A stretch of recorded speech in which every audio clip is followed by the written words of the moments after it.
খুব ভালো ঠান্ডা পড়ে গেছে বন্ধুরা। নতুন গুড়, সুন্দর গুড় পাওয়া যাচ্ছে।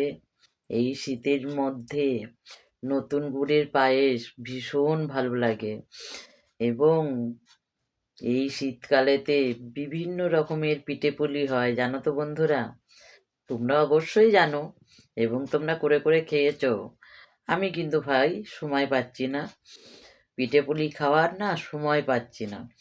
তা আমার মেয়ে কিন্তু অনেক দিন ধরেই বলছে, কিন্তু এখন পর্যন্ত করে উঠতে পারেনি। করব করব করে ও একদম সময় পাচ্ছে না, কারণ ওর নিজের শরীরটাও তো খুব খারাপ। সেই কারণে তারপরে হোম ডেলিভারির সমস্ত রান্না বান্না সব তো ওই করে। সেই কারণে এখন পর্যন্ত মানে কি বলবো, আমাদের এখন পর্যন্ত পিঠেপুলি কিন্তু খাওয়া হয়নি, কিন্তু পায়েসটা কিন্তু দুবার তিনবার খাওয়া হয়েছে। তা পিঠেপুলি খাওয়া হবে।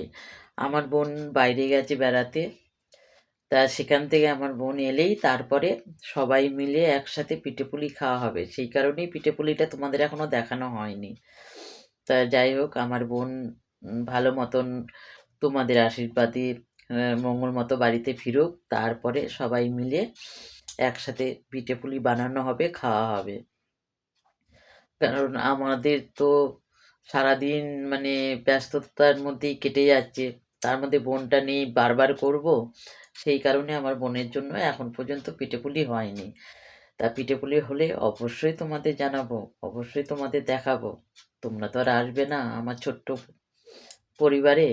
যদি চলে আসো তাহলে খুব আনন্দ হবে। চলে আসবে আমার ছোট্ট পরিবারে, এসে ঘুরে যাবে, পিঠেপুলি খেয়ে যাবে।